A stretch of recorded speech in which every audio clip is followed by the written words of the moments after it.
Welcome again to another episode of Sketch Up with Mog and Mel. Tonight we have Enrique Lopez with us, who will be doing a sketch cover for us. Caleb Ady will be working on his Man of Many Shadows for the auction. And Katie Crawford is back with us tonight, who will be also doing an original character from her own creation called Lola. And of course, we have Mog, who she'll be working on. What is it you're working on? Oh, another OC character called The Boss. We'll see what that's all about. But all that is happening tonight on SketchUp. So don't go away. We'll be right back.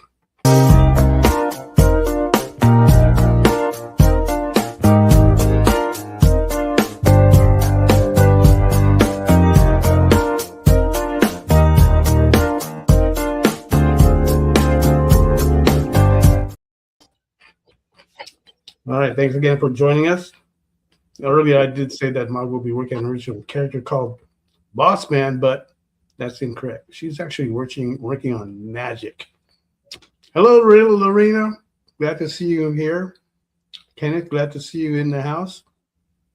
And welcome, Enrique, Katie, and Caleb. How are you guys all doing today? Doing good. How are you? Pretty good. I'm a little tired. Katie's already got a good start on her piece right there. Now, as you can see. And can you tell us a little more about your original character here? Who, me? To be fair, it's not for anything in particular. I just really love pinup style art. It's something that I kind of I go to when I'm feeling like I am in a block, or if I'm not able to do something, fan arty or anything like that. I always tend to I really like drawing women in boobs. So that just tends to be my go-to feel good pieces. Cool. And you got a nice setup there. You got a camera on your artwork. And another one showcasing all the artwork, fantastic work that you've done. Good to see. Caleb. Yes, sir. How you doing, buddy? I'm doing good. How are you? How's your Kickstarter going? It's going pretty good. I'm almost at where I ended with my first Kickstarter, so I'm making pretty good progress. All right. And we'll take a look at that later bit in the show here. See if we can help boost it up. Sweet. And then we have Enrique Lopez. How you doing, buddy? Doing good. I'm in middle of one of my slow months, in the sense that I had a show that was supposed to be in April and got moved up because of some circumstances out of control of the promoter. So it's like all of a sudden April was no shows. So except for this fine podcast, which I'll be doing. And I'll be doing another podcast in a few weeks also to continue some promotion, because next month I'm part of an anthology that's coming out in Kickstarter. So I got a few of my pages here. We can show them later. And it's going to be a hoot. It's called Strange Stories, and it's coming out starting on May 1st. Cool. And we've got the pre-launch link, I believe, for that. And we'll put that up there so that way people can check that out. So how are you involved in that anthology of strange stories? And is this the first issue, or is this the second? Well, that's the second volume. There was already one volume before. Basically, the editor and creator of the anthology, Caleb, which actually not this Caleb here, another and he asked me a while back if I wanted to be part of it, because I was looking for some stuff to produce. I was trying to get some work done, and I mentioned, look, I have this story that's been sitting in my archives because the original Kickstarter that was going to be done, which was going to be for Not So Fair Tales 2, got canceled because of stuff. Things happen. And And I was bummed out because Ben had done a nice job in taking my idea that I wrote, and I felt that it was a pretty good work on my own. Really saw some good improvement in my inking, and I ended up coloring it too. And it was unfortunate that it didn't get done. But when he said, "Look, what's it about?" I said, "Oh, science fiction." Oh, wait a minute, that could fit here. So we had readjusted the size of it a little bit to fit in his format.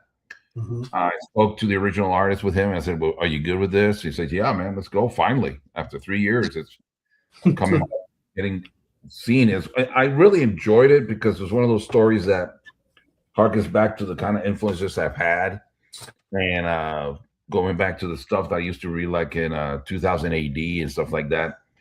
And I really wanted to get this one out there because I thought, hey, I really enjoyed how this one came out. And it's such a thrill that now it's going to have an opportunity to finally be out there, So, that now that I'm mentioning a little bit, let me pull up real quick. I don't want to take too much time here. Okay. No, take as much time as you want, man. This is you, man. You're the featured guest, dude. All right. So this is the first page. That's going to be the starting of it. Obviously, the lettering is not here. Can you hold it up so we can see it better? What was it? Like that? Yeah. There you go. Well, you have the light there. You got some more light on it. Okay. It was one of those things that this part here, the artist hit his own version, but I went actually to archives and used references from the moon landing. Mm-hmm. Okay. Impression of the sand and the way it will look, and when they would step and how it would give some shadows and stuff. Mm-hmm. I thought, let me try to go with that. So it has a little different. It's not as clean as this one here, but I wanted to give that homage to the Apollo stuff. And then that's the start of the story there. And then on page 2, we got the introduction of the characters, and all of a sudden, all something happens, and all hell breaks loose there. And the cool thing is that it's a really short story. It's only 10 pages. And Ben was able to take a story that a script that was more than 10 pages, really. And we were able to condense it with a lot of use of different sizes of panels and really get in there. When I write, I usually do my own layouts, and I sent it to him. I said, "Look, these are what I'm thinking." When I wrote the script, and then he reinterpreted them. He actually fit a page I did.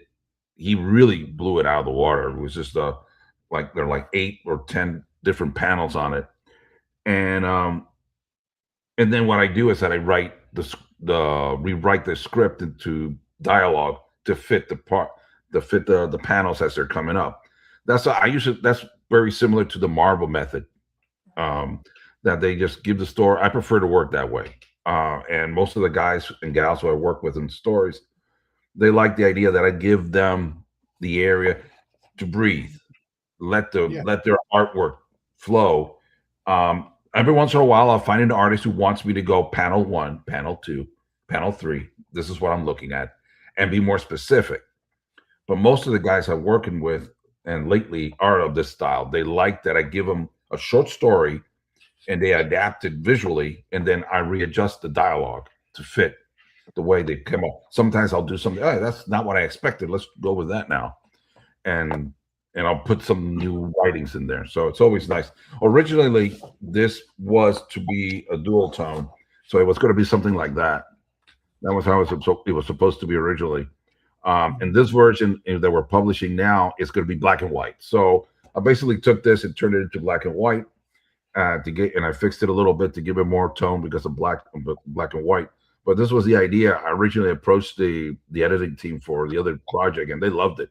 They say, because I was just doing a test, and this was just a test, and they were like, when I showed it to them at a show, they were like, "Is that how the color's going to be?"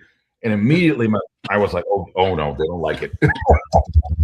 Like, yeah. Oh, that's really cool, man. Like, oh, good. Yeah, it is. It is the color. That's how I'm doing it. So it's unfortunate it didn't come out then, but now that it is going to be out, it's going to be really happy that finally it's going to see this light of day. Because as an artist and a writer, I just don't like the fact that stuff gets sit and disappears. And there's another story I did. That's a 2-pager with another buddy of mine for an anthology. That anthology also went kaput and didn't got done. There's another 8-page story I was doing with a buddy of mine here in Jersey. Also didn't get published. And I'm like, one of these days I'll just do my own little ash can or something and put them all out, because it's just a shame that these stories sit there. And the work was done. It's just I want to get it out there. So, and the funny thing is that I look at it, I go like, well, now I have to do something because I believe I improved on some areas. So I'm like, well, now I gotta go back in and fix this. I gotta fix that to make it look a little better, more in the style I'm doing now. So once in a while, I have to do some of that stuff. Unfortunately, for this one, for the one in Strange Stories, I didn't have to do much because it was really well done originally, and it was just, it was just great work from Ben. Ben did a great job with me, and so I'm really happy how it's going to come out. Yeah, speaking about like stories that you've been sitting that for like 3 years, and I think of like the stories that Mog and I have that are just sitting on the shelf as well. Right, and we're hoping that we can put them out somewhere, right? So an anthology is always a great place to put those if you can find the right one where it'll do it justice. So yeah, like how many of us have stories like that are just like sitting there? How about you, Katie? Do you have any stories that are sitting like that? Honestly, the only type of stories I do is I tend to DM my D&D campaigns, and I write pretty crazy stories for that, but I don't think that's publishable. Maybe they might be publishable, but no, I don't tend to do a lot of stories. How about you, Caleb? So it's kind of like the same thing with Katie, where it's like when I do have ideas, I do DM for D&D, but right now I got the comic book. The only really story that I've been wanting to work on, I am working on, so I'm very fortunate. But the next story I got going, it's going to be a hot minute before that's even ready to be drawn. So when you get an idea like that, do you go ahead and work on a little bit? Do you like write it down somewhere or? Oh yeah, notes. I got like a ton of I got the notes app on my phone where I just got a ton of notes on everything. So when I'm ready, I got to call all the notes and then realize that it's not quite ready yet anymore. So, but now it's like a ton of ideas, and then eventually I'll have to figure it out, and then that's how Men of Many Shadows got here. But I need to figure out a faster way of going about it because this took me like 5 years to get in a good spot with Men of Many Shadows. Oh, I thought you just cooked it up like in 1 month. Oh well, I did a lot of the artwork in just a few months, but yeah, it took me a while to get to that point. Okay, now it makes sense. I thought you're like, wow, we're gonna be like Caleb, just don't plan, just do it. It's just gonna flow. But it turns out you have 5 years worth of. Yeah. Oh my God, now it makes sense. Okay. Well, I wish it just came out of nowhere and I was able to do it all in one go, but no, I'm not that good. No, actually, that would.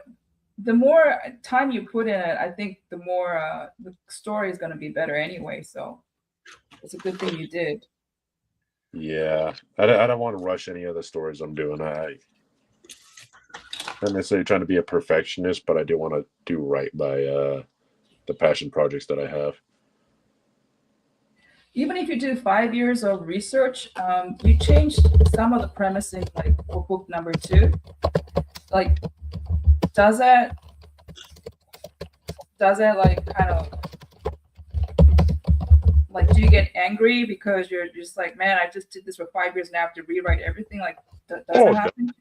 No, it's just like, it just makes the story better. Like, I've got a lot of ideas on how I want the story to go, but then it's like if somebody else comes in with a better idea, I wouldn't just throw that idea into the story if I couldn't make it work, because it kind of connects some dots that I didn't have connected before. And Oh, symbology is a lot better. Like, was it you had the idea with the angel's egg, so then I had threw that into the panel work, made the symbology a lot stronger and a lot more intriguing. So oh, so it's like at the back of your mind, you always have some kind of obstacles you run into, and you want to try to find a creative way to resolve it. And even though you found an answer, you write it down. If a better idea comes to resolve that problem, then you can just incorporate it. yeah, very much. Do you come up with characters first or story? Story comes first, and then like with the next story that I'm going to be trying to develop at like way down the road, it's going to be kind of facilitating the different parts of the story. So it's like, if you have this going on with the story, I want to have a character that can represent that. Like and like, I mean, Man of Many Shadows, I have of course the main character Samuel, that kind of represents how weird the story is and how dark it is. Mm-hmm. But then I also have other characters that kind of represent the almost dry, cynical humor, or the kind of more of the innocent side of the world, where it's not all grim and dark, because that'll just get boring. But that's very weird. Anyways, because you're dealing with horror, right? And Yeah. horror, it can easily get very depressing, like all the time.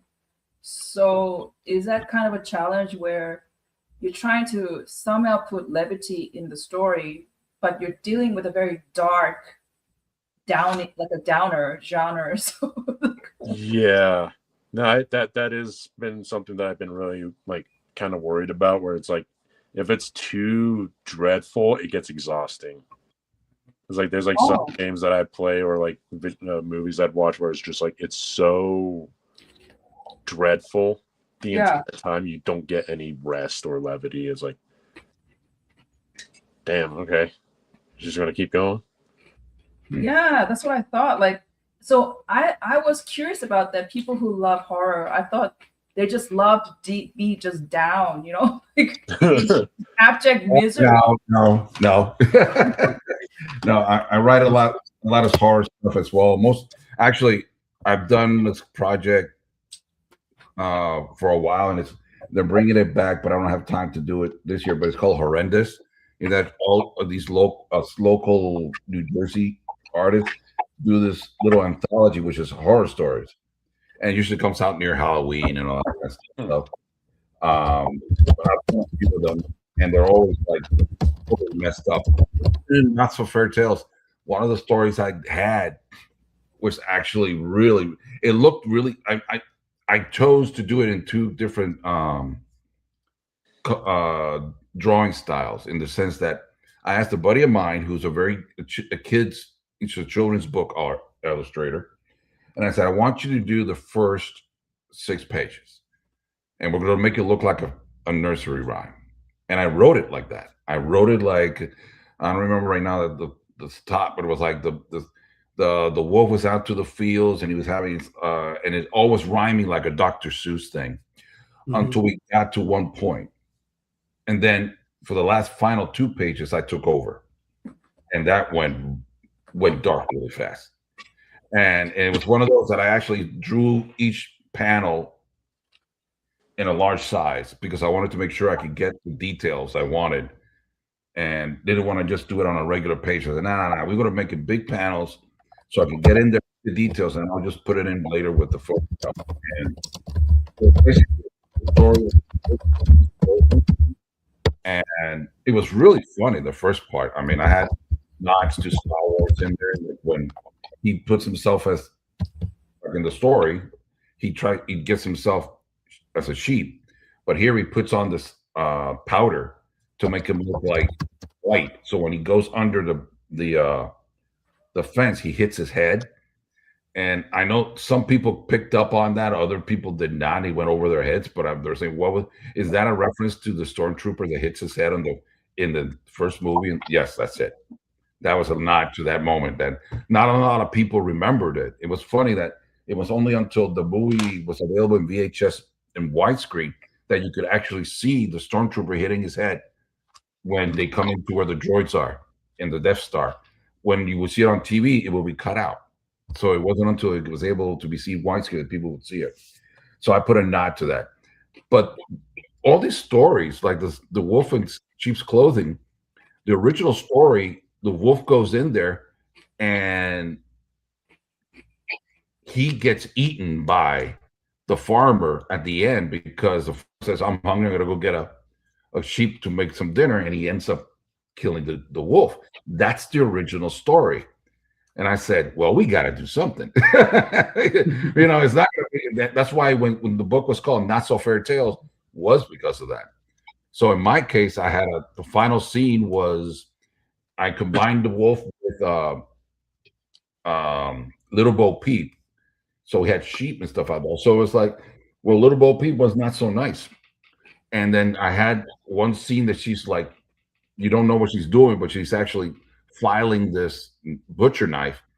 And the scene was homage to when the character from The Silence of the Lamb was showing the skin exactly the same way. And I got censored because I put a one line of illustration was a little, like, to make it look like a little butt, like give that curve. I put one line there. He did not like that. No, this is not. Well, what are you talking about? Nobody cares. This is PG-13. That's not. No. I had to take off that line. She was still naked for all intents and purposes, but the line wasn't there. I just found that hysterical. I said, okay, you will take the line out. She's going to butcher the guy at the end, but hey, we'll take the line out. I got that funny. I go, okay, we're worried about this, but in another story, somebody was getting eaten by cannibals, but hey, let's worry about the line. Yeah. That's so crazy. It's just funny. It's just funny. I just said, are you serious about this? Yeah, okay. And to this day, when people buy the book, I just put the line in. Here, this is what's supposed to be there. If they want it. Want it in? Here we go. Just to make it look like what it is. And it was just funny. And so it's really fun. So you had a like Caleb will see, there's a whimsical part. It was funny until it wasn't. So those are the kind of stories, again, which are the ones I like and influenced me a lot. And anytime I got an opportunity to do that, I will always explore that. Somebody says, we got to do some horror. Okay. Yep, we're in. Yeah, I don't want to take up to monopolizing the time here, but there's a project that I thought was coming out this year. It's not. It's going to be coming out in 27. It's just the way comics are done. Mm-hmm. That I was given the opportunity to write. It's basically, we're taking this anthology. It's an anthology in the sense of there's going to be multiple teams doing multiple work. But it all follows one idea. And it's basically, we're playing off the 80s slasher movie / like camp, like Friday the 13th and all that kind of Halloween. Yeah. We're playing off those tropes. And I was asked to be a writer for it. And I was like, okay, cool, I'll do the writing. So I think, that's great, I don't have to write. So I was given a few characters that you can use these characters. Actually, not to give too much away, but my character, one of the characters I write about actually survived. It's one of the survivors. But my story, I like that it's the linchpin towards the ending. So I'm like the next to the last story. I was like, oh, like I got that nice spot.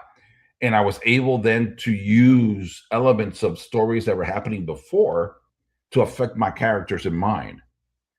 And so that's a lot of fun for me to do. It was really, I think, like 6 or 7 pages. And with that one, I did go really deep into certain, said this panel in particular, and listen, this part, I want it to look like this, because I want this light to be hitting this way. I want these hands to look this way. I'm already telling the artist, this is the way I want it. You know, so when I spoke to the artist, he was like, hey, I'm good with it. And I could just to let you, this artist who's working on that one, he is a former artist from Marvel. He was very gracious to offer his services to this for this work. And let's say he's been known to ride with ghosts. All I'm gonna say. So, and then he asked me to ink him. Now it's like, want me to ink over you? He goes, yep, you're gonna ink over me. I go, okay, let's do that. So it's gonna be a nice little project in 2020. So hopefully, a few months I can probably talk more about it. That's another little thing. It's like things done that I'm like, oh my God, 27? No. More time for waiting. Again, when am I going to throw that out there for people to see? No. It just takes it's not like AI. You can put it in there, it's produced immediately. No, we do the real work. It's real. That's right. We do the real work. And speaking of real work, let's go around the room and see what everybody has so far, and see where the artwork stands for the art auction. And we're taking a look at Shazam from Enrique here. Yeah, it's pretty much ready now. I'm going to put some colors down and then put the inks in. We're working on that. He's working on that. Now let's go to Katie. Okay, Caleb there, working on 11 by 17. And right there, as soon as that was shown, Ilya shoots a bid at 125 on that. So he's on the board. And here we go, Katie. Yeah, this looks like from I'm airbrushing. I know this is supposed to be Lola, your OC character, but right now it looks like Silent Hill. Just boobs. Well, Something from Silent Hill. Yeah, the red and the. You know, I got to pop over here to see because I'm trying to see this because I don't have the camera. I can see what's going on the videos on the other side, so I'm trying to see what everybody else is doing. Yeah, but got to up my game. Got to up my game now, man. And let's see if we can see this here from Mog. She's working on magic. Okay, and she's looking for a bid of 150 on that. And she's decided to do magic last minute because we just didn't have time to do research on what she wanted to do, which was going to be one of our original characters that we're working on. Because we're working on our own story too, and it's a story that, you know, the thing is that we have several stories that are shelved, right? Most of them not really finished, but they've been started on. So, and this year we decided that we wanted to really get to the next level and start producing our own material and IPs. And so we were trying to figure out, like, okay, what's on our shelf do we want to work on, right? Because, you know, you've already got the work already started, right? And somehow it just couldn't get into it, right? Then all of a sudden there was a set of characters that kind of like popped into my head, and I ran that by Mog, and we just kind of like are rolling with it now. And I've got all this information in my head on each character and the story and so forth, and a plot. And I just need to like start writing it down so that way we can have more, have something more solid, and then start working on the artwork, or at least get started on it now, and then, you know, work on it some more later as we develop. When is this going to come out? It's not going to be soon because it does take time. You know, like Mog thinks like, oh wow, you can do this in like a few months and turn it out. But I'm not a professional writer either. Okay, but I've done some writing before, and that's just not the way it works. So we'll see. But we've got like other projects that we want to work on, and we'll be announcing some of that here in the next few months. So stay tuned. So if you haven't yet, one way to keep up is to hit that follow button, so that way you can continue to get our updates, know when we are, and so forth. And you can keep up with like some of the other shows, like Nick Barucci's original artwork, right, that he has every Fridays at 7 p.m.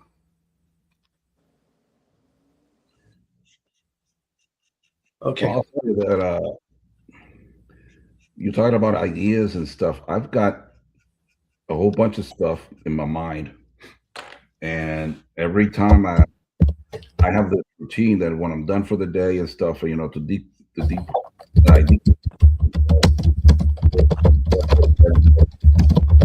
this long shower, and it's just to get my mind around those ideas again. And every once in a while, I'll go like, okay, I keep polishing the idea before I'm going to write it. Okay.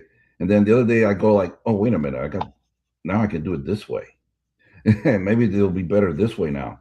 And I've been doing that for years. And so for years, I come up with these ideas and I keep exploring them until I feel like, okay, now we can probably pull it out from under all this debris. Now let's go work on it. I sometimes like to think of a particular artist I want to do the work on and go like, okay, if this one comes to do this, what can I expect from him or her? And will it work or not? So every once in a while I get lucky in the sense that I am able to present the idea to the artist I am looking for, and they go, yes, you know, definitely I want to do that. You know, I like it. It's right up my alley. I go, I know, that's why I was thinking of you. And that actually happened now on another project I'm working on. I'm currently the inker for Triple Threat Comics. They got two comics there. The one is the Soul Eraser, and the other one is Codename Hunter, which is the one I've just finished doing, issue number 4. Just handed it in the other day. The writer was very gracious with me because I had a moment there that I was not feeling up to specs of my art, and I really stopped. And he gave me time to get back on the horse. And then when I came back, everything was just clicking in such an incredible way that I said, you know what, I'm going to have to go back to the stuff I did before so I can fix it so it looks more like what I just did. So that took a little more time, but yeah, it's there. And to celebrate, because now we're going to do 4, and we're going to do issue number 5. He's finishing the pencils, so I can start inking that one probably when I finish a trip, and then we're going to launch it probably by the summer. That's the whole idea we're thinking. I'm thinking, okay, we'll see. And there was one thing I wanted to do, and I said, look, I want to do this, and I asked him if he was cool with it. He said yes. So I wanted to do a crossover between the Codename Hunter character and one of my own creator-owned. And the problem was that I couldn't figure out a way for these two characters who are absolutely not in their same universe at all. They're totally separate. There's no logical way to do it. And all of a sudden, in the shower, I came up with this whole idea, and I can't reveal it now because obviously it's going to be cool when people read it. But when I presented it to Ian, who's the writer of Codename Hunter, he was blown away. He was like, wait a minute, you really figured it out? I said, yeah, and I think it's going to work. And I said, but now I have to see if I can convince the artist I want to do it. And I actually spoke to him a few weeks ago, and he is another marvelous illustrator. I'm going to leave it at that. And he absolutely loved the idea. And I said, you should, because I wrote it with you in mind. And he said, yeah, we're going to do it. So I can't wait to announce that, and a whole bunch of other stuff. So it's going to be nice. It's going to be really something up and coming that hoping that everybody will enjoy once we are able to put it out there. Okay, cool. Okay, we're gonna. I'm gonna jump back a little bit, and we're gonna take a look at a few things here. First of all, I wanted to be able to share that link for your the launching of the Strange Stories. So that link should be coming on into the comments there. Yeah, and if anything, you can also go to my website. The website has a link as well there. You can just, it's easy to go right here or to go through the website, and it has a go get notified. And it's really simple. Either way, you just go there, check it out, and see if it's for you. And I really think it will be. I mean, you're getting about, if I'm not mistaken, like 13, I think it's like 12 or 13 stories. So it's a nice little collection. So what's the price going to be for the to physically back it? To be honest, I don't know, because Okay. that's part of the stuff that I've been told. I'm just hired. I'm just hired to write. Yeah. Okay. All right. No worries. From what I've seen from his previous, it should be fairly affordable for the price range. So I don't think anybody will have any qualms about it. And again, it's like you're getting a nice little product, and there's some different versions of the cover available as well. So it's going to be a nice little project. I think people will really gravitate to it once they give it a shot. And the thing is, like, again, this is one of those things that I really like, is that all the work will be done. Right. Before. It's not like, okay, we're doing this and like give us 3 months, 4 months, 5 months, whatever, and then we'll get it all done. No, it's done. It's ready to rumble. Good. And that's one of the things I really wanted to make sure about, because I don't like the idea of people waiting too much. I mean, you can wait a little bit, but I mean, even personally, I have Kickstarters that have never been given to me. I never had them. And we're talking about respectable people, and I'm like, no. So I always try to be in projects that have the rule that art has to be available when we launch, and if not fully 100%, but at least like maybe missing a lettering or something. The point that once it's done, the campaign's done, you get your stuff pretty fast. Right. So. Right, and you know, and I agree with you there. It's you want to have it or at least close to being done. That you, if you can finish it, have everything done before the campaign is over. But yeah, and there's a lot of campaigns that have not been fulfilled. Yeah, and it's surprising the names on that list of what do you call it? The people that do the campaigns, the names that are under it, it's an impressive list, to say the least. If you happen to put that list together yourself, I kind of have a mental note of it, because I'm always going on the internet and seeing like what's happening, not really trying to figure that out, but I just see it and I'm going, wow, you know, I don't know. I don't think that's something that I can do. I've always felt that it's always better to do good business than bad, and you try to position yourself so that way you don't get into any bad business. And I hope that doesn't ever happen to Mog and I. So knock on wood for that.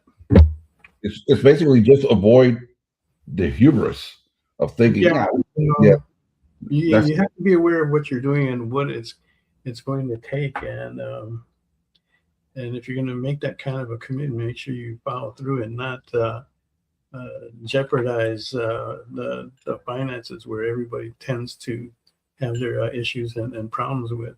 Right. So there's the link for Strange Stories Volume 2. Please go ahead and click on that and follow it, so that way you can get the updates on there. And we're going to take a look at it's only going to be a 2-week campaign. It's going to be really quick too. It's not one of those that like drags for 30, 40 days. No. It's 14 days, really quick. And it's a very reasonable from what I'm told, very reasonable funding goal. So it's something that will get produced. We're looking to get it done. So right, yeah, and there's a lot more people that are doing those like 2-week and 3-week campaigns. So they're not messing around. They're trying to avoid some of the stuff that happens on there. So it's that's good. Because most of the backers come in within the first 1-2 weeks anyway. So, and then you can always offer it after that, right? And the fact that you pretty much got everything done, there's really, the only thing you're really going to cover after that is just printing, because hopefully everybody's done their contributions, and kind of people who need to get paid are paid. So you're not depending on that campaign money to come in to pay for that. You're just trying to get it printed. And Stevie B writes, sort of here that Adam Hughes is facing some serious health issues. I'm sure I'm joining the rest of the comic and art community in wishing him well on his recovery journey. Yeah, he got diagnosed with stage 3 cancer today. He's canceled all his shows for the year, so hopefully he can be addressed properly with the medical community that he's with, and be able to recover for that. He's not on an easy road. It's going to be very hard, and so we wish him the best. Thanks to Stevie B for bringing that up, because I was meaning to bring that up as well. So I'm glad that you reminded me of that. I'm a huge fan of Adam Hughes, and really sad because I think he's relatively not old. I think it's 40ish, yeah. Pretty young still, yeah. And now I almost like, last year he was at Heroes, and I wanted to get a sketch from him, but he was always so busy. Yeah. Your table was practically right across from him. Yeah, and I was constantly watching to see if there's any lull, but whenever there was a lull, it's because he wasn't there. It's like it was just nonstop. And I was talking, I think it was his wife, and she says, "I don't know what to tell you. You want, I want to put you in front," but I said, "No. You don't put me in front. You treat your fans first, and then if the opportunity is there, just let me know." And unfortunately, it was no. But that's the way it rolls sometimes, and hopefully he'll be fine. It's always tough because it's a 3. We found it now, so yeah, it's one of those things, man. It's like I always worry about that. Everybody worries about it, so yeah, because there is no rhyme or reason how it comes to be. It just does. It doesn't matter how healthy you are or your way of walk. It has no discretion. It just happens. Yeah. The way I understood it is that he did have surgery today, and it's to have something removed, and that's when they found out that he got diagnosed with the stage 3. So they could have known earlier, but it was just released today. That's what it was. So we do hope the best for Adam, and that we'll be able to see him soon and make a quick recovery after that. Well, it says he's 58. Well, okay. That actually looks more like how he looks to me. He's still, the 58 is still young, man. But, yeah. That's true. I'm 60 right now, so what the heck? Okay. All right. Let's take. I wanted to take a look at Caleb's Kickstarter. So if we can go ahead and bring that up, Kyle, and let's go over some of the finer points here. Okay. Okay. Yeah, he's already at over 5,000, so that's good to see. Oh yeah. Fully funded. 13 days ago, 43 backers. We can definitely use more on there, right? I mean, you look at that art right there. Yeah, that piece right there is already so dope. So good. There's a lot of detail. do you have all the originals? Like you do everything traditionally? Yeah, everything's traditional, brush pen, and I got, what is it? These portfolio books, the 11x17 ones that I keep all the artwork in, so I can flip through it like it's an actual book. Nice. So that piece, was that like two 11x17 together, or just one 11x17? So when I do double page spreads, I actually take two 11x17s and I tape the backs together.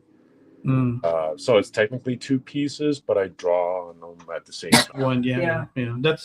That's mainly what most of the artists do for double page spreads.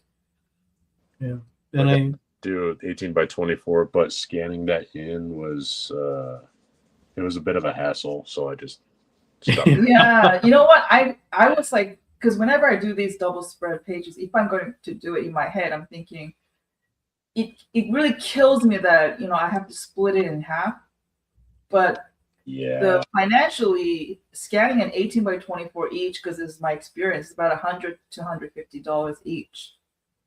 And I have to travel to a graphic shop to do that. Yeah, because what they're actually doing is they're taking actually a photo scan of it. They're it's like a flatbed. A camera. Yeah, and that camera just moves rows like a of scanner. Yeah, they have rows of camera attached to it, and then they slowly take thousands of pictures together, and then they stitch it together. It's insane, but. And so you can take a look at the artwork there. Yeah. Very akin to Jay Lee and Mike Mignola. A lot of blacks, a lot of detail. You're having so much fun doing the brush, using the brush, man. Dude, I love it. It's so fun, man. It's so freaking amazing. Like, thank you. Nothing more yeah. But do you use like a cheap synthetic brush for that, or do you use like a sable brush for that? It's the cheap stuff. Like, I mean, I'll go to Hobby Lobby and I'll just I got a whole can of them.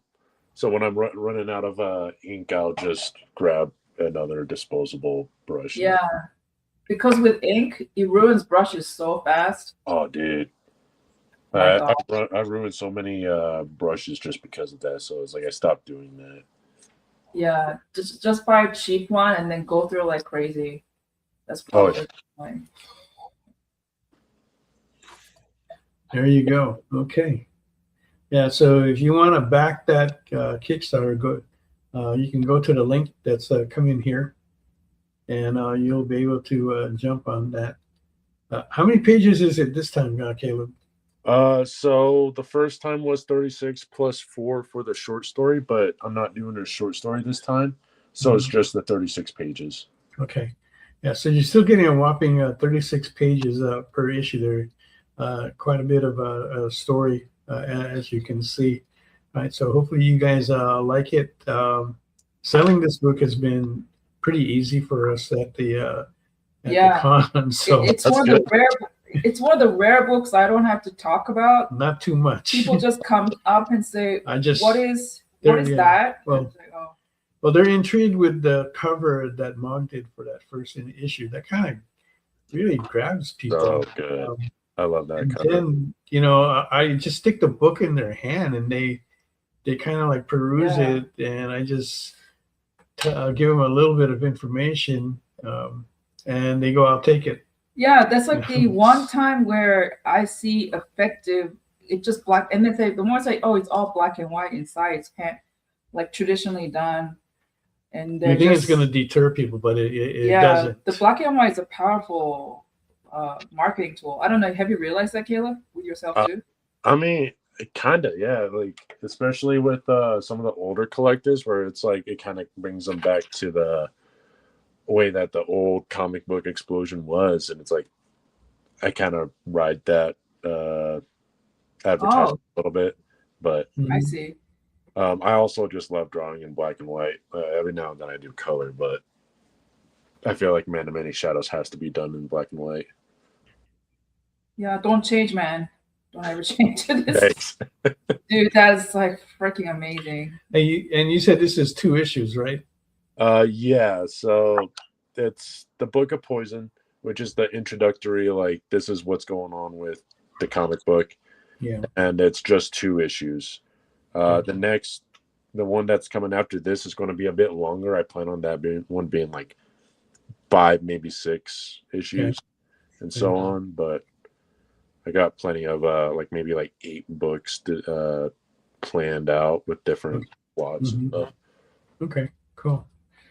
Yeah. So yeah, we can't wait to get the second one, and I'll pair that up with the first one that we have. So that's looking good there. Okay. And you guys definitely want to back that up. And if you don't know what it's about, basically what it is a Western. The way how I describe it, it's a Western horrific tale of Dante's Inferno, journeying through the 9 circles of torment. That's it in a nutshell. Yeah. Yeah. I have to check that one out then, man. Thanks. Yeah, message Caleb and see how get copies from him. Yeah, definitely worth looking into. I still have copies of the first issue, and in the Kickstarter, you can get issue 1 pretty easily, even just the digital versions if you're not looking for the physical. Yeah, I don't have any spaces anymore. I usually buy digital when I can. Definitely. That's fair. That's why I did that. Yeah, but I'll definitely give it a look. Yeah, because it's like Strange Stories will be in black and white. It's just one of those things that when you do certain things in horror and stuff, I go back to one of my influences, which is Bernie Wrightson. Like that's the man. So anytime I do anything, I want to really convey that. I go to him. I'll go pull out his books. And I'm like, what do I do now? How do I make it look like it's one of his stuff? So of course I fail, but that's a master. No, that guy has mastered the dark, the light, the black and the white. Yeah. But I agree everything you guys say about Bernie Wrightson, and I read his interviews, recording interviews. It's floating around the internet, hopefully still. And the fans were like, "Why can't you draw like remember his magnum opus Frankenstein? And why can't you draw like this on all the other comics?" And he said, "Are you mad?" Seriously, you really won't. It's like people. It's the idea they don't understand what it takes, man. It takes. Yeah, he basically saying it took so long. I think it's like a span of years just to finish the whole thing, and he was just kind of astounded that people were saying to him, "You should do like this on all your comics." And he's like, no, it's not feasible. Yeah.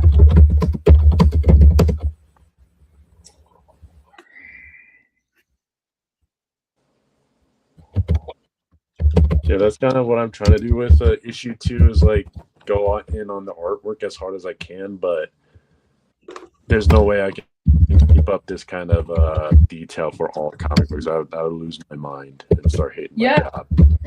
You know what? I was thinking like it's not feasible unless you're like we do a Japanese style where you have many assistants. You have at least 3 or 4 assistants. Then sure. Yeah, you got one person. Yeah, one person's doing only all the backgrounds, so that's taken care of.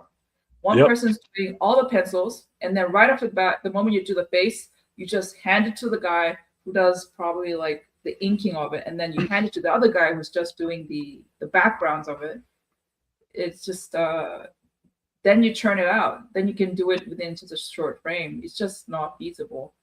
Yeah, no, it's because like you get like what is it? Even the guys that do the screen tones, like you'll just have a team of 6 people on one page. You're able to pump out 10 pages a day, and no wonder we get so many manga all the time. Yeah, but here's the cool part about that. They can do that. They could do it because they can afford it. They get paid well. I don't know about that.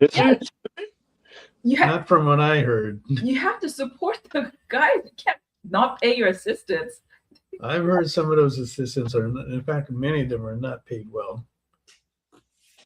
Either way, you have to be able to pay them. So Many of them are not even paid. It probably depends on the team. It does depend on the team. Yeah, it definitely does. Like where you're at and stuff, and who you're trying to work with and stuff. But yeah, some guys are, they just throw it out there and says, "Look, I'm willing to work for you for free, just so that way I can learn." yeah, but they suck. The people Gotta start who are somewhere. the manga artists who are already like up there, who are on the A tier group or even like the B+ group, the tiers.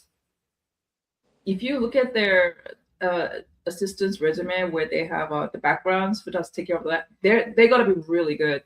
They are really good at what they do. That's why they hire them. Right. So it can be lucrative if you're really good at it.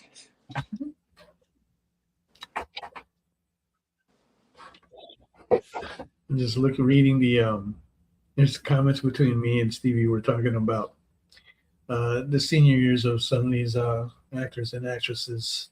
So Heather Locklear and I guess Lorenzo Lamas hooked up. I never saw that story, so I'm not sure like what that's about. But hey, if they can, cool. Do so in their senior years. Not sure if Liam sealed the deal with Pam, so I don't know if they're still together. But we were seeing a bit of that, which was kind of nice. But yeah, the thing is, I just was watching. I mean, not watching, but listening to what Mel's watching, which is what is it, Godzilla? What's that thing? The stupid show, Monarch. Oh. Yeah, and it's badly written in my opinion. But there was one quote that really struck me. One of the bad guys said, she said, "This has to be perfect." Yeah, this is one of the main characters. She says this, and he said, "Hey, the enemy of all good is perfection." That's valid. So forget it. Get it done. And of course, it goes bad, and lives are lost. But way. Right. But I thought that was so cool. Like the enemy of good is perfection. I thought, wow. I mean, yeah, like if I feel like with my comic book, if I didn't just start doing it, I would just be sticking on it, trying to wait for it to be perfect, and it's never going to happen. So I just, whatever lessons I'm going to learn, I'm going to learn. And well, exactly. I mean, do you really expect to reach the goal? So you just deal with it as best you can. I'll work towards it, but I'm not gonna get there, but so I'll just learn from it as I go. That's why when I do the comics that Mel and I were gonna do, I want to do just stick figures. I want to do I'm just gonna do cartoon, super simple style. I'm sorry, that's my goal. I think I better find another and don't even color. You gotta find another artist. There you go. Yeah. It's gonna be the best looking stick figure. How's that? Hell yeah. Sorry. Because this is a test. This is a test. If it does well, it means your story is so good. It doesn't matter, Mel. Okay. Like that's what the comic book or the manga One Punch Man. Yeah. So that's how that one kind of started out. Was like the dude just wrote his own comic book, and then it was so good that they actually had somebody else come in and redraw it all. Yeah. They redrew it. That was the best. Oh, dude, I love it. Me too. That guy gave every writer out there hope. Oh, yeah. I don't need to find the best artist. I'll just get it done. All right. It's like,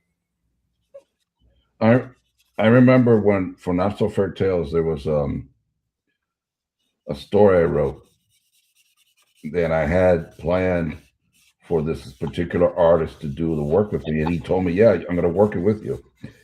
And I would say maybe 2 weeks before having to hand it in, I had not received any feedback from the guy. I'm like, man, what's going on? And basically, I got ghosted by that artist, and I was like, Jesus, what am I going to do now? Because at that time I was definitely not confident in my own style, and I was just coming back into the industry, and I said, I don't know what's going to happen. So I talked to the editor, and I said, dude, I think I will have to cancel my this story, because I don't have the guys in here.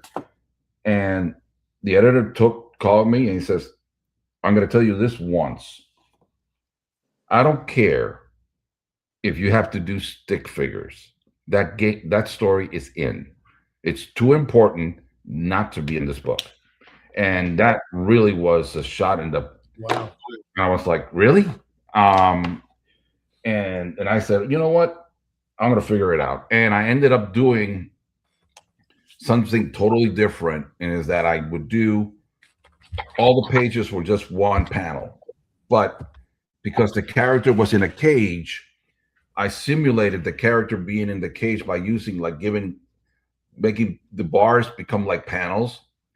And it worked. And then the other thing is that because the character who's interacting with that character in the cage is outside the cage, when you look at the page, the panels, that character who is outside, actually, it's not being covered by the panels. He's actually outside the panel.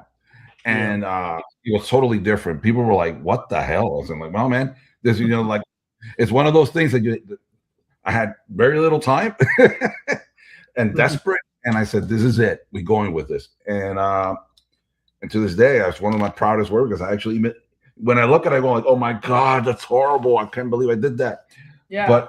But at the same time, when you read it, you go like, I see it translates still. And the name of that one was Sociale Speculum, which is Latin for social mirror.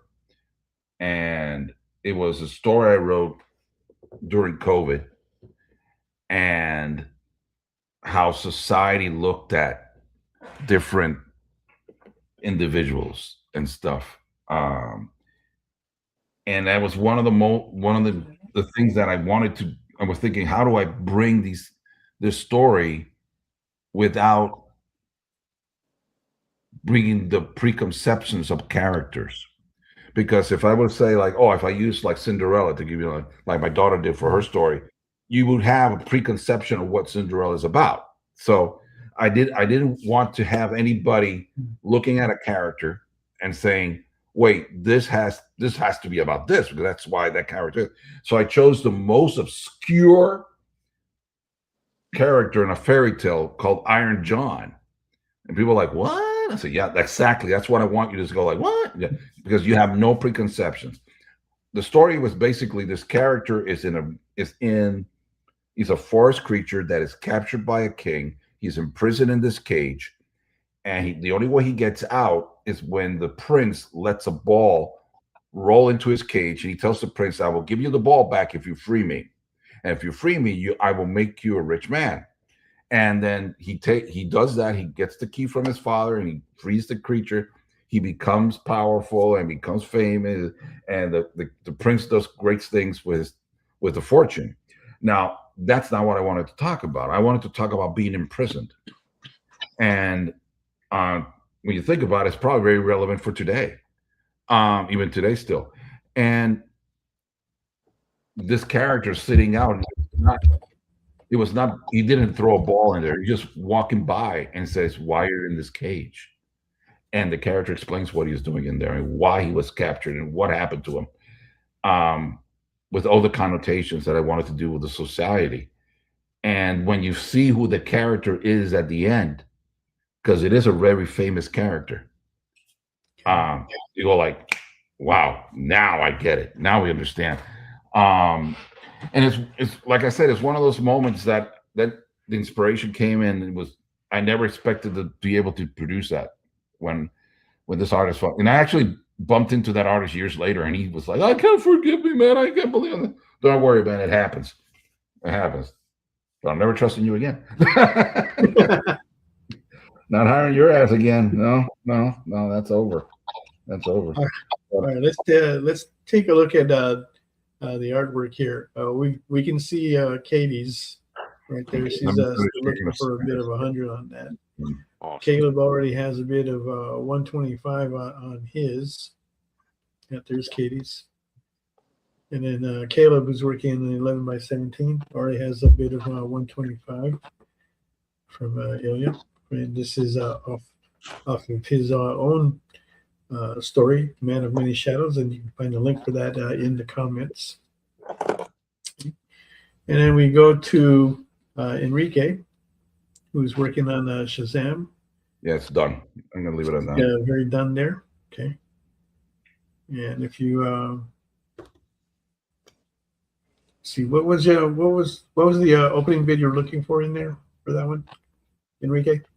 Oh, I was looking for 75 at least. 75. Yeah, there you go. Okay, 75. So put that on the board. Place a bid on that. Get the comic as well. And last but not least, let's see where Mog stands. She's working on a magic, looking for an opening bid of 150. Let's see, can you guys see that? Might have to turn it off. The light? No, it looks like you trying to show it as much as it's a matter of like trying to hold my hand still too. All right, so that is this way better? Does she look better that way? There you go. 150 is the opening bid we're looking for on that. All right, so if you want to place any bids on that, go ahead and do so in the comments. If you do turn out to be the winner, have you fill out the form.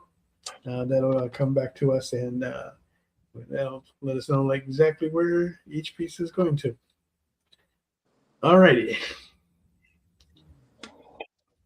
There was something else I wanted to touch on. Okay, you Enrique, you were talking about like how the cons had like shifted their schedule, and it's not just.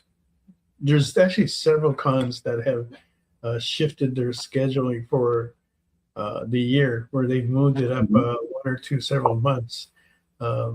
In doing so, they've kind of like vacated the last quarter of the year. So there's still, I think New York is still in the early part of October. The early part. I think it's like 6 this year or 8. Yeah, or something like that, right? And Baltimore is like 2 weeks before that, so that's like in September, I think. But after that, I already gave up on New York, man. It's like I haven't been back since 21 or 22, and I already got to the point that it ain't happening again. You know, maybe if this year or next year it could happen. I mean, I got some stuff coming up that they may think that it might be worth it, but we'll see. I mean, it's like I don't want to sound bitter because I'm not. Actually, I am, but but it's just one of those things that you were like, you know, it bothers me that it's my hometown and I can't get into it. You know, it's the one that it's the biggest show that would cost me almost nothing in overhead. You know, and yet, you know, it happens. You know, but it's like when I wrote the other day on my Facebook, and I'm very, very true to this side. For me, Heroes is always going to be one of my favorite shows because when I was basically nobody, which I am now, basically nobody, and they embraced me from the very beginning. And they said, yeah, we want to bring you, come on over here. And I was like, really? And I've been always so grateful. I always bring something for their auction, and I also contribute to the drink and draw. I always do all those little, you know, I actually got them here. I'm gonna be sitting down to do these little cards. Yeah, those are for Heroes. Yeah, I do those. I always do a few of those last year. And finally my artwork got to the point that now they're putting me in the bigger group, like $50, $100. Oh, really? Wow, we're moving up. Moving up from the 10. So for me, that was like, yeah, you know. So Heroes is a big show for me. I always, like, I tell my wife that's the one that I have to keep going, you know, every year. And now this year I'm going to be a guest at another show I really enjoy, which is the Cincinnati Comic Expo. Okay. and that's just, I mean, they're huge shows. So So you are going to Heroes? yeah, oh Okay. yeah, I'm always at here. You know, the only thing I think I mentioned it when Mo put up a post the other day that to this day I still have not crossed the Mississippi over to the. I mean, I've done Midwest, I've done Ohio, and I'm going to be doing. I'm doing 2 shows in Ohio, and all that stuff. But going beyond that, I've done Chicago, I've done C2E2. I mean, I got invited to Emerald City a few years ago, like accepted. But it's just like the cost for me to go to Emerald City is like almost $2,000, and just to start, and it's zero, and I haven't even put my table in between getting flights down there or stuff. A buddy of mine, Uko Smith, he takes the train. I go like, well, that's interesting. He takes the train? Uko? Yeah, he goes to San Diego, but he takes the train from Cleveland. Okay. Because he lives in Ohio, in Columbus, and he's in Ohio. Yeah, so he goes on the train. I mean, the other day, Greg Alisi from here in New York, he went to C2E2 on the train. He did C2E2 on the train. I mean, it's nice, but it's like I prefer to use my car. That's because by train, that's like almost a 3-day trip. Yeah, because there was like one day, I think going up to Chicago, they stopped for like 3 hours in Pittsburgh, just sitting there for 3 hours. You know, okay. You know, I drive everywhere. So I drive to Charlotte. I can do it in a day. I get there in a day and actually do that. I drive on Wednesday, get there around 8-ish at night, because I like to go to the museums on Thursday.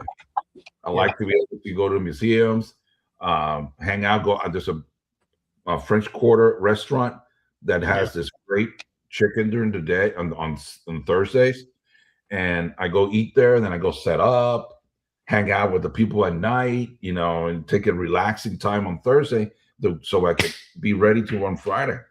You know, hit it running. So yeah, I really enjoyed it. Heroes. It's a good show. I don't mind taking the train out, and I don't know how I would be able to handle it traveling to 2 or 3 days. But I'm looking into it more to try and bring the cost down.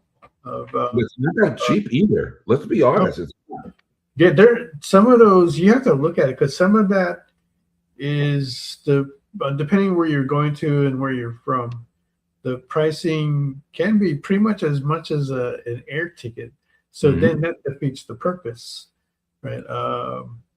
But like, what was it like? Some of the ones that I'm looking at, you know, they're fairly cheap. And I'm kind of jealous of the people that are on the East Coast, like in New York and Pennsylvania, because you guys can catch the train pretty much easy all around in that area, in that Tri-City area there that you guys have. Going from there even to Chicago seems fairly easy by train. I've known people that have done that for like years, or even going down to like Florida, pretty easy by train. Coming from the West, though, not so easy. You know? Yeah. So, but yeah, I've looked at it. I was seriously thinking of going from Phoenix this year, from Phoenix to Charlotte.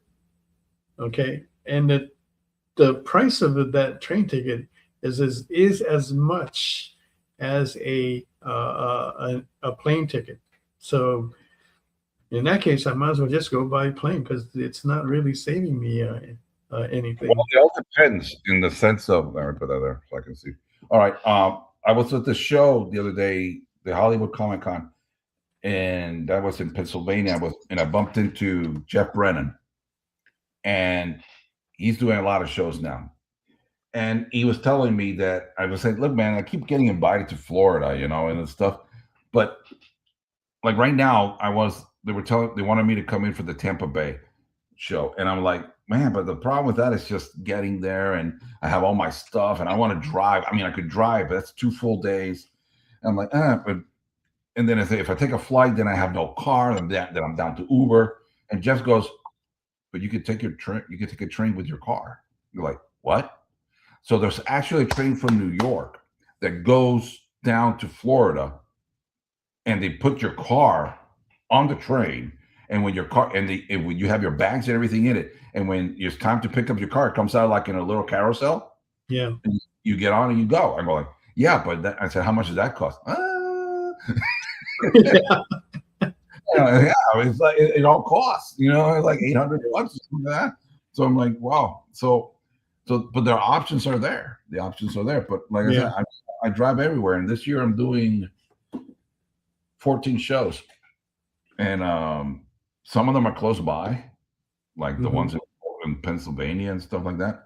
Right. I got one I'm doing in a few weeks in a month in New York City, but that one I'm gonna actually haven't done it yet. I have to go.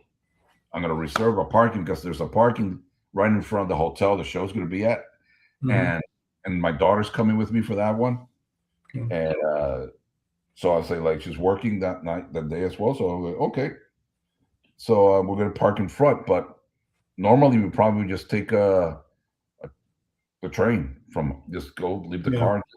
But the thing is carrying, because of this show, I probably could do it. I could probably put one bag and just bring it on the train, and just for the because it's an art show, there's no prints to be sold. There's nothing, only art. So I can bring a small bag with just my portfolios, and that's it. Yeah, that's one thing about that show, because it is an art show, which is Heroes. And then there's other people that do a lot of driving too. Like Christina drives a lot to most of the shows.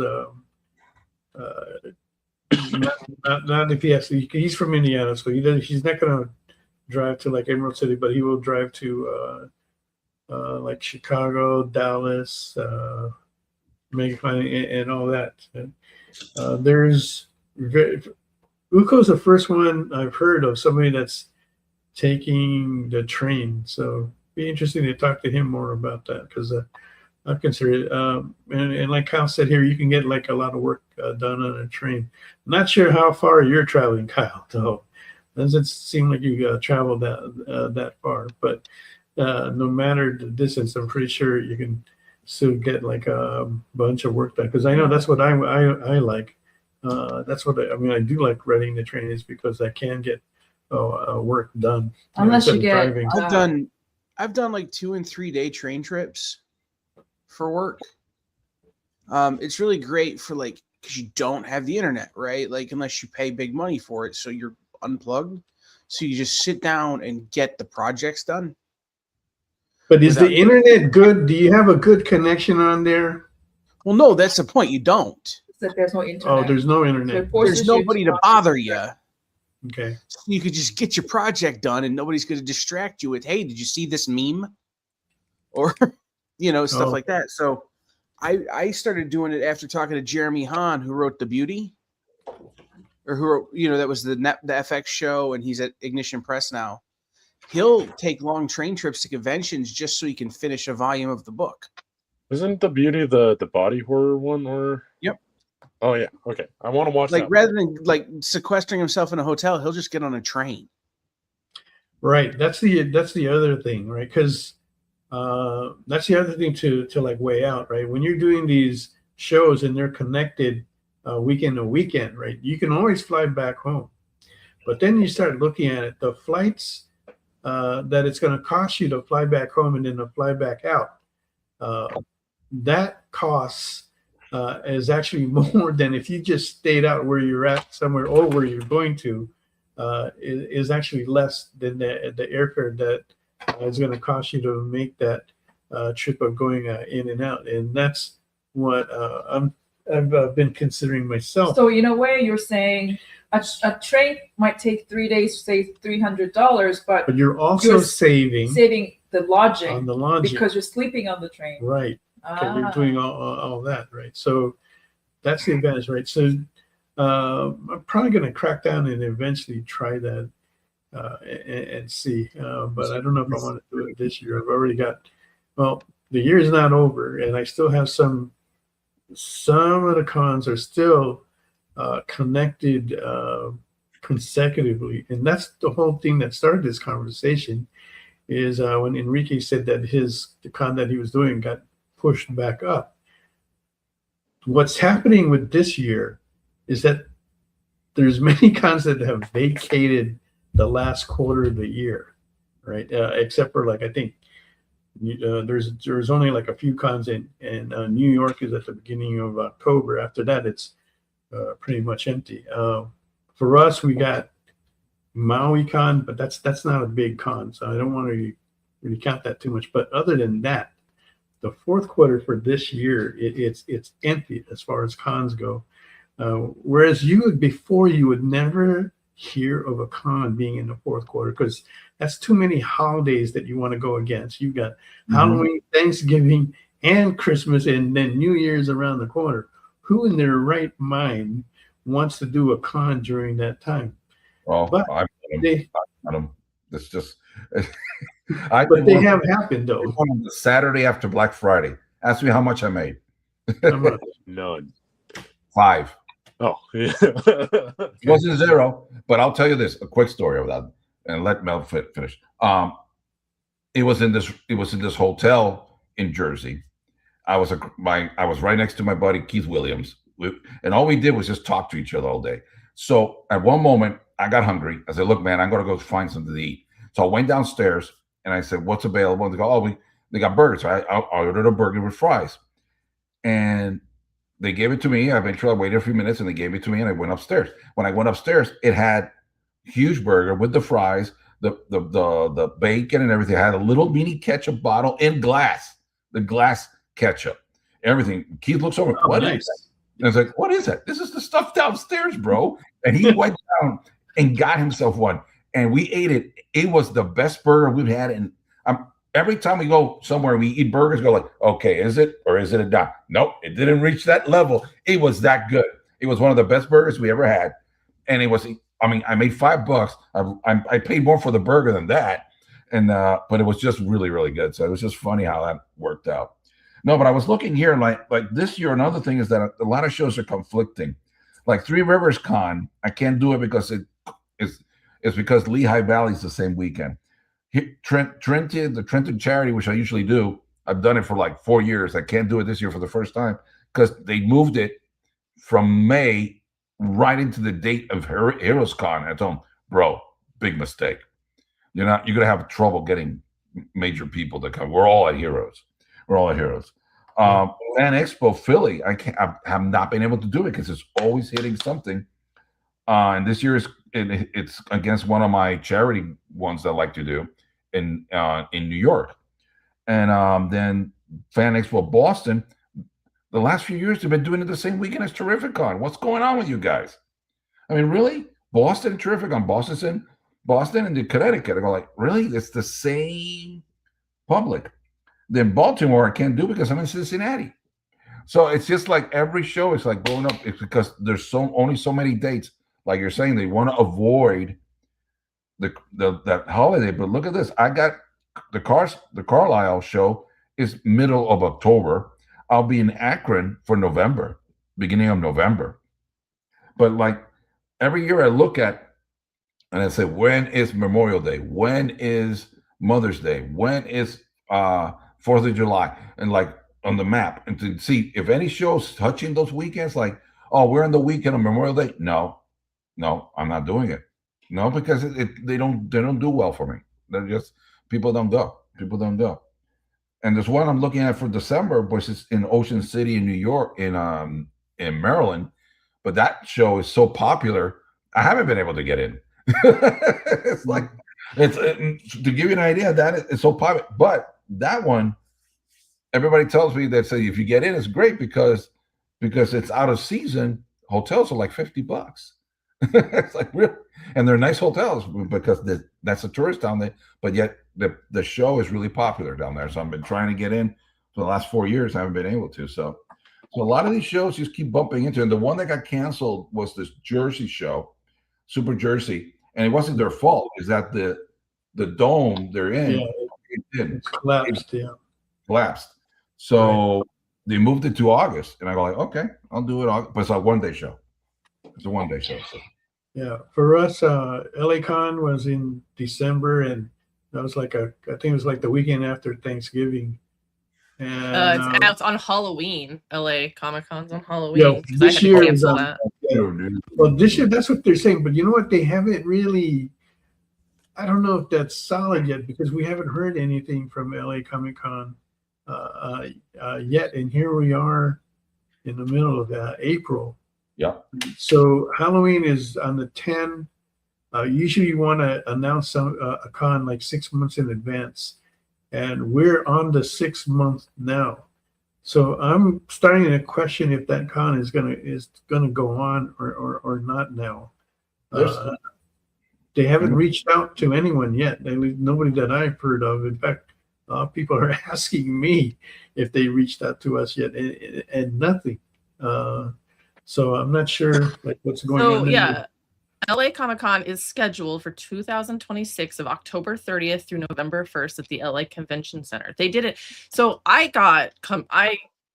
they contacted me and DCD, who I booth with, and Lee, and they told us that they moved it to Halloween, and if we could either move our table over or we had to forfeit half of it. They wouldn't refund the entire thing because they're like, it's in your contract that if we move the dates, it doesn't matter because we'd already bought our booths. But they did allow us to hold the amount for 2017 or 2020, whatever, 27. So not this year, but next year. So we're waiting to see what the dates are for next year. But it is confirmed for Halloween of this year. Okay. Yeah, I haven't gotten that confirmation, and they have, even though I've reached out to them and I've talked to them, they said they keep saying that they're gonna start working on it, but they haven't started yet. Okay, so that's where I stand, and that's what I've heard with them, with my communique. So it's confusing. I hear what you're saying that it's more confirmed with you, but with me, it hasn't been that way. I'm not totally convinced yet. But anyway, when they were in December, and a lot of people didn't think that's a good month, right? We actually did really well with them in December. I don't mind if they put it back to December again. Same thing with Fan Expo San Francisco, which was over Thanksgiving weekend. And they've done that for the past 4 years. Now, they also just announced that they're canceling that show. They can't go forward with it anymore. And the reason is probably because they just couldn't come to an agreement on the contract to further that. I think they wanted better dates, and the convention center Moscone wasn't able to give it to them. So that's no longer there. So that's vacated the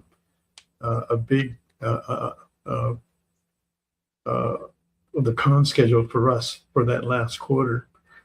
So we'll see what happens there. But during that time at San Francisco for Thanksgiving, we actually we did better there. And last year, what we did in Frisco was actually just as good as some of the other cons that we've done. And I think it's mainly because I try to strive on repeat business and customers and build up on a relationship. So there's a lot of people that come back to us, and it takes time to do that.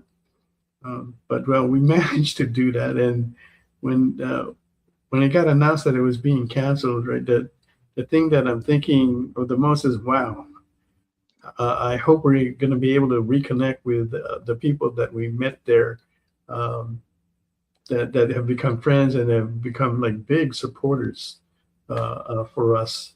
So hoping that we can still maintain those relationships and see those people. But it does hurt when a show does cancel, and you've been doing it for so long, and you've got regular customers that come there mainly to see you. Yeah. So, but that last quarter of this year now is vacated for us, and I've got to try and fill that up with commercial work. So I'm on the hunt for that to try and see what I can get. And speaking of work, Caleb, do you only work on your stuff, or do you work do you freelance as well, your art? I do freelance. I'm very fortunate that I do get to do a lot of my own stuff. And the goal obviously is to do that primarily. But I got this space horror comic book I'm working on. I got this kind of dreamscape horror comic book I'm working on. I got this one I'm working on. And I got like 5 covers I got to do as well as like a commission. So I do have a lot of stuff that I'm doing that's not related to any of my my personal projects. Yeah, because I'm liking that style. I might have to contact you. All right. Because there's a story I'm working on, and the guy I wanted to work with me, he is now, like I said, you're too popular now. Yeah, I'm gonna plug him because he's so freaking awesome. Is Mariano Benitez? He is currently working for Dynamite. He's doing Vampirella, all right, and James Bond. I said, bastard. I think that guy's set to go for a while now. Oh. So he's told me I can't do any inside work, but I can do cover. I go, okay, well, at least I got you covered. But it's a horror story, and I was writing it with him in mind. So now I'll look and see how it works, because it's one of the first ones I want to put out. I have a different way. I'm going to working this stuff. I mean, I respect how people do their Kickstarters and stuff. The way I'm planning to doing it's a little bit different. I'm going to go really old school and stuff. So it might take a little longer, but I think at the end, hopefully the fans will like it the way I'm setting it up. I think at the long run may end up being better. Hopefully, we'll see. At least for me, the way I write and stuff takes a lot of time. And but sometimes it just flows, man. It's just like, I remember the other day I'm trying to remember his name. I think it's Jack. If I say his name wrong, I'm sorry, Jack. It's Jack Purcell, if I'm not mistaken. He's an editor, and he said something interesting in one of his Substacks, and he says, "Stop editing yourself when you're writing." And he's like, when you're writing and you all of a sudden start like scratching or deleting and doing something, you're becoming your own editor, and you're stopping the muse from coming. Let it happen. Yep. And I noticed that I was doing that. I was all doing my editing while I was writing, and it was taking me so long because you were like, that's not perfect. But then the other day I was having my car checked because of the oil and stuff, and I was writing this crossover for Triple Threat, and I was thinking, let me just sit down and write it. And I started doing the editing. Like, okay, stop, just go with it. It's amazing how quickly I wrote it. Amazing how quickly it came out. Of course, now I'm going to sit down with the second draft and rework it. But that first draft was done. It was like in nothing. By the time they told me, yeah, your car's ready, I go, what? Oh, man, I was getting ready for the next part. And it was just great. And so I'm adapting that now and just letting it happen. And then let's see what happens. Because some of those ideas would be crazy. And go like, it's not going to work. But now I go back. Now, once I already did the first run, now let's see. Well, let's go. Look, I love the details you're putting there, Katie. It's really making it pop now. Thanks. Yep. That's how you do it. But now that you mentioned it, let's go around the board and see what everybody else has got. Actually, we can pretty much see everybody else's except Mog's. There's Shazam. You see Kate's, and there is Caleb's. Enrique is still looking for a bid of $75 on Shazam. Katie's still looking for a bid of $100 on her Lola. Caleb's got a bid of $125 on his from Ilya, and here is Mog's colored piece on Magic that she's working on. Oh, there it is. Lay her down again. See if that looks better. Looking for $150 on that. There you go. Yeah, I'll bring down, if anything, put it down to 55. I'm feeling generous. To see there you go, 55. You want to place a bid on that? Right there. And Otherwise, will have to come with me to Heroes, one of my other shows, you know. And I finally found, I was at Michael's just the other day, and they had in clearance a little basket. And I look at it, oh, could it be what I've been looking for? Because I've been trying to find a place to put my sketch covers that looks nice, because I put them on the table and then people don't feel like looking at the ones at the bottom and they only look at the top one. I got to find a way for people to look through them. And this perfect little wicker basket, I put this in there, just enough to the side. I was like, oh man, can't wait to put that one up. Finally, after years of looking for something decent, for that. Hopefully, will be a lot more attractive. Because as you all know, man, the real estate on the tables and bureaus are very limited. So I try to make it work. Although you guys have a big setup, dude. You got all that stuff behind you, you know. And I've never been able. I did that once, and I haven't done it anymore. I used to have my banners were actually the artwork, but after a while, it became old, so it's just not worth it. Yeah, I noticed if you want to hang anything behind you, because we used to do like 11 by 17 prints and stuff. But the successful way to hang anything at the back was just create big art. I mean, if you just do 11 by 17s and you just post it at the back, it kind of gets buried. Sometimes at some shows I will use like my actual banner and just put the original art there and just tape them down. And sometimes it'll work. Some people say, oh, let me see that and stuff. And it works. But the thing is that luckily for me, the banner I use is one of the most recognizable characters out there, which is Link from the Zelda games. So right now, anybody who looks for me will find that. And I have a double banner one. So it's like, no, that's the Link guy. Yeah, that's how we find you. That's how we found It's you. like, hey, where's the Zelda? I mean, you go to my webpage, that's the first thing you see. There it is. I remember that I had a problem that it was not working, and I had to call up GoDaddy. And I said, hey, what's going on here? It's not working. And they were trying to figure out what happened. And it had been placed on a part. And like, why? No, because you never paid for it. Yes, I did. And then they found, oh, yeah, you're right. And the guy was working with me. He's like, is that your artwork? Yeah. Oh man, I'm a huge Zelda fan. That is freaking awesome.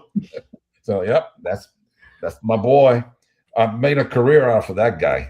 And it's funny, so many people come to me, did you create Zelda? I'm like, no, but trust me, if I did, I would not be in this table. I'll be on some kind of yacht somewhere, not worrying about anything. Just saying, when's the movie coming out? All right, so. But yeah, it's like it's so funny. Or they ask me, is there a comic coming out now for Zelda? And I'm like, oh, I wish. Let them call me. But no, they had a Zelda comic out. What? Didn't they have a Zelda comic already? I tried once. I don't know. It's one of those things. Nintendo is so hands-on. No, that piece was funny because the penciler for that is Zach Dolan, is a New Jersey guy who unfortunately passed away. Wow, quite a bit now.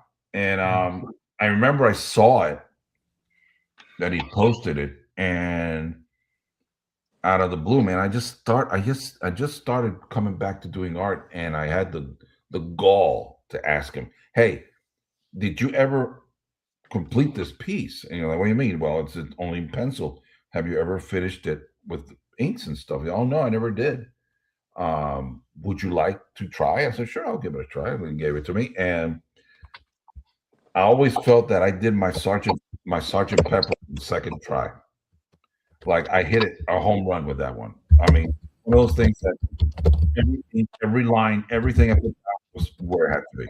And it just came out great on my part. And then I was very lucky to get David de la Cal to do the coloring. And right away, he's doing the coloring for all the packages for the Masters of the Universe. All right, he works for Hasbro, and right now the guy is like up there. Like all these people who I've worked with are all going off. I'm wondering if I'm their good luck charm or what's going on. Because damn, everybody's doing good. and they're all really talented. They all deserve it. But it's like that piece sells in every show. Every show. I recognized it everywhere. Oh, you're the link guy. Yeah. People ask me permissions of it. So, well, what do you want? Link. Okay. I can't imagine why. Okay. So it's just one of those things. And I'm very fortunate that I've used it that way. And if it hadn't been for Zach to give me that opportunity, it was like to do it. And he was blown away with it. When I showed it to him, he was like, "Oh my gosh, man, this is like incredible." And look, just for the hell of it, there he is. He's always on my table. For me, what you doing now? What you doing? I'm doing something. See, those are the kind of customers you want. Okay, you want those ones that just keep coming back, and they just love the way how you do certain things or your art style or whatever it is. Yeah, and I now that I'm going back to Cincinnati, it's funny because the last time I was there, this gentleman wanted to buy one of my prints from the Resident Evil, and which was a piece by Zach that Zach gave me to work on. And he never came back on Sunday to get it. But now that I'm coming back, he says, "Do you still have any copies?" I go, "Yeah, I do." I said, "All right." So I already have to set 2 of those aside for him. The last time I was there was, I think, in 23. I think it was 23. And the only reason I haven't been back is because the venue they had was being refurnished, the convention center, and the show they were doing was much smaller, and therefore I wasn't able to be a guest on those shows. So now I am. It's great. But I remember I did a show in 21, and this gentleman came, and he wanted to buy one of my canvas prints of Conan that I had, and I only had 2 left. So I already had one for him, and then he was thinking about, I'm going to call my brother, see if he wants one. Yeah. And then while he was calling, I'm working the table on both sides, and the other dude with the Conan, and I had to sell it to him. So when he finally said, "Yeah, I want another one," I said, "I just sold it. It's gone." He says, do you have any more?" I said, "Yeah, I got more of the studio." "Oh, can I order it from there?" Absolutely. So I actually ended up shipping it to him, and it was all good. Fast forward now 2 years later, back to the show 2 years later. He comes now with 2 kids to my table. And I go like, "Hey, man, I remember you." Yeah. I said, "No, these are my kids and stuff. We'll decorate the rooms." And I say, "I know the table to go to." So they bought 2 canvases. And one took the Star Wars and one took the Resident Evil. So their generations came by. And I was like, "Oh, man, that's it." Those are the moments that you say, like, okay, it's worth it. It's worth it to do these things. And another one was last year, I was doing Garden State. And this gentleman and his son, who's a huge kid, really like lanky kid, came by my table to pick up a link. So they're buying their links and stuff. And I look at the kid and I'm like, you look kind of familiar. He says, "Yeah, I'm the kid from your story that you always say."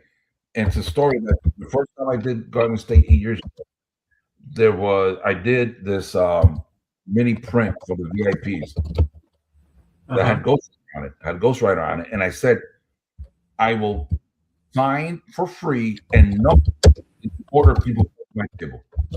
And I remember this little kid, 10 years old, as soon as the show opened, came running to my table. Absolutely, he was out of breath. "What number am I?" I said, "Oh, you're number 1." "Yes." He was like so happy for that. 8 years later, he came by my table again. And so I ended up giving him a little sketch card that I had done for free and stuff. But it was just one of those things I couldn't believe that that many years later this took come by. And it was like, yeah. And those are the things that once in a while you go like, okay, it's worth what we're doing. Somebody was happy. So yeah. It's all good.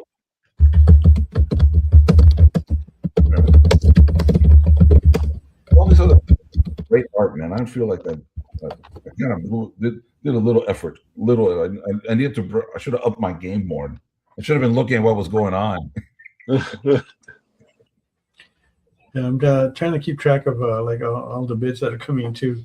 Everybody is pretty much on the board right now, so that's good to see. Mog hasn't sold a piece in ages. Doesn't bother us. We're always happy that everybody who comes on here, their pieces sell. That's the And concern. again, that's happened, and we may not have like a big group, but man, these guys are like so supportive. I Yeah. thank and love Thank you so much for one the of you support. guys, Yeah. for That's passion one of about my everything and supporting the artists that we bring on here. Now, next week we will be gone, and we will be at Expo Calgary for next weekend, and then so we'll be back after that, and we have a special show featuring two guys from the Philippines.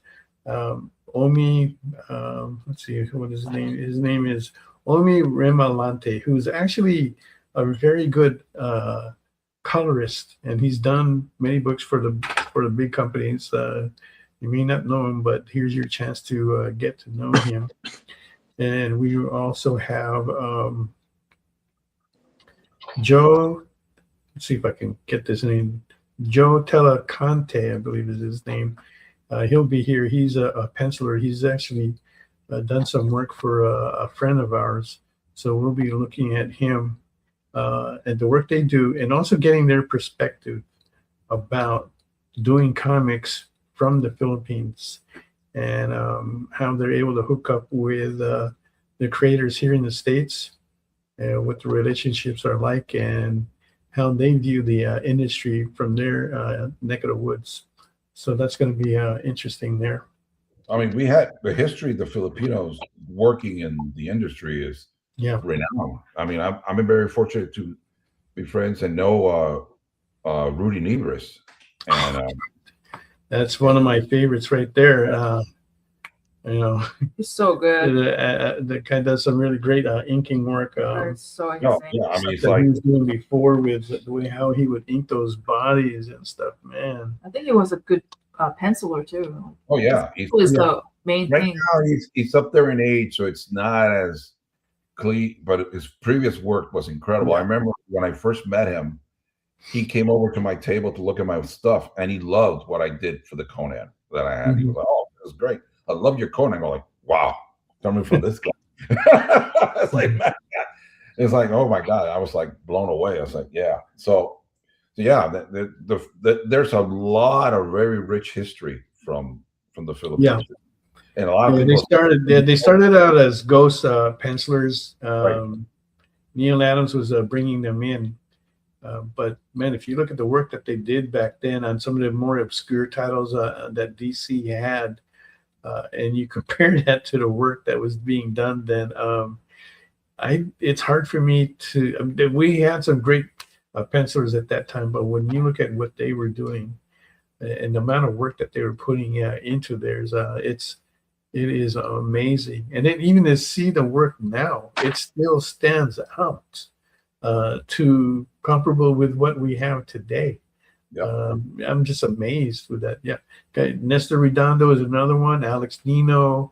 The names escape me, but yeah, you can just name them here, and we'll probably be going through those names in a couple of weeks when we talk to these two Filipino guys. I might even try to get in a friend of mine too, who also lives in the Philippines, used to live here. It's a good friend of mine. Owns and operates Comic Odyssey out there. Also runs the Manila Comic-Con out there as well, or as a co-operator, co-promoter of the show. So we'll see if I can make that happen. But it's going to be an interesting show. So hopefully we'll see you guys in 2 weeks. So now let's see. Lieutenant still got a bid of 200 on Caleb's piece. Got the bid of 150 from Rook Piece. Big Magic fan that he is. Huh? Wow. Stevie B, you've got the bid of 55 on Enrique. Oh, really? Mike, Nice. you got the 100 bid on Katie, I believe. Nice. Correct me if I'm wrong. I gotta do one last thing before we go, if you don't mind. Oh, you know, Yes. we recently watched this. I'm sorry, we recently watched this show, and I recommend you guys to watch it. Anybody? It's about bowling, and you'll be so surprised how similar it is to us artists. The life going to each cons or each whatever show to make a living off of it, and it's hilarious. I thought this is a movie, but sometimes this is the case where the reality is more ridiculous than fiction. That it's just crazy. It's incredible. But I forgot what's it called. The bowling show. Something. Well, you just But look it's up bowling. I think it's on Netflix. So It's by you can look at it. HBO. Was it HBO? Okay, HBO. So Ben Stiller. Ben Stiller is a executive producer on it. Of course he is. But it's hilarious. But the one thing that I got out of it that was Oh my interesting, god. right, is that these guys driving to the different so bowling short. centers that they have to go to is like a con for them. Yeah, Okay. and they have to be in a car. I mean, the best way. Some people fly, but They pretty much drive everywhere to every con that they go to.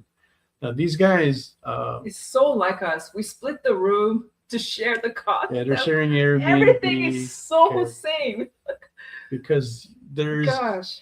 there's not, even though they're playing for like bigger money than what we are, right? But It's make if you or don't break. make the cut, you're not going to get anything. You make So or break. they're trying to keep their expenses down as well. So it was really interesting to watch. Yeah. There's the link if you are a winner here, But and we'll be. You got about like 2 or 3 minutes left to place bids if you want. yeah, it's called Born to Bowl. Born to Bowl. There you Born go. to Bowl. Okay. But Yeah. you guys should watch it. It's so funny. It's very short. It's only like 4 episodes. I don't know if it And was each 4, episode but is pretty short, and you're just so shocked how similar it is. Like, wow, this is the life of a artist who travels in the con. And, like, it's crazy. But yeah. but there you go. Anyway, so we are happy to have everybody here tonight. Got into some deep conversations here. Yeah. Glad to hear your stories, Enrique. They were really interesting. Definitely. I monopolize the time. I know I do it all the No, time. no, you didn't. No, you didn't.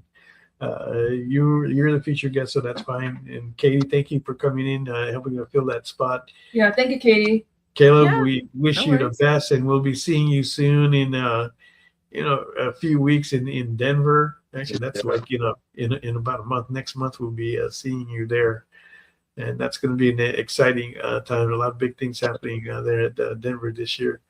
Is Kyle Troop on it with the big hair? What? Is Kyle Troop on it with the big Yeah. hair? They call him the Fro. Yeah, the fro. The Fro guy, because he's Yeah. got a huge afro. Right. He was Oh my God. he was the big winner last year. Was it? I didn't last even, year. I didn't this even year. know these people existed, because bowling is not really my thing. And when they first showed that guy, I thought, is this both of us, like me and Mel? We were just thinking, is this a joke? Is this maybe it's fiction? It's like, and you think it's real life. It's like, what? Yeah. Yeah. I'm a bowler, but I haven't been in it in a long time, and I was bowling in the junior pros, but that's a long time ago. So, but it was interesting for me to watch, reminisce. It was and, really good. I mean, I'm a person who doesn't know anything about bowling, who don't really care for it, and it was so good, man.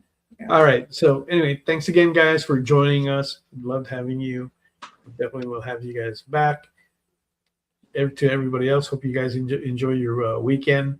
And good night, everybody. Take care.